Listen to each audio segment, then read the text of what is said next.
Firstly, within the existing constitutional framework, I think it's imperative that the state starts to use its existing powers and identify the kinds of circumstances in which it would be just and equitable to pay no compensation.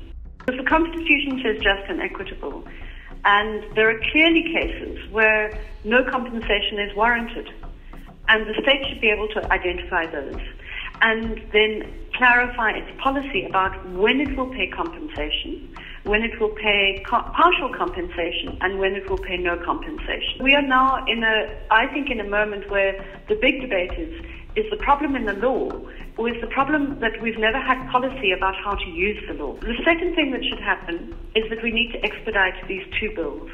The one is the expropriation bill, which was approved by Parliament and sent back by the President for further consultation.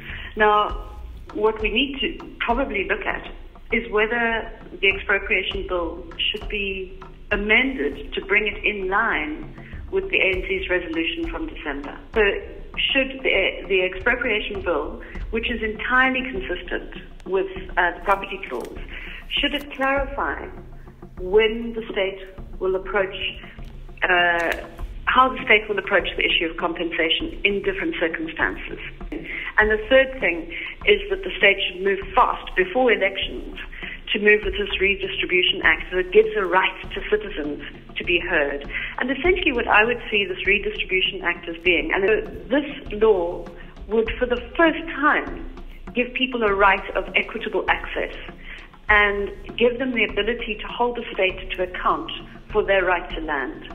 And this would mean actually the democratization of the land reform process.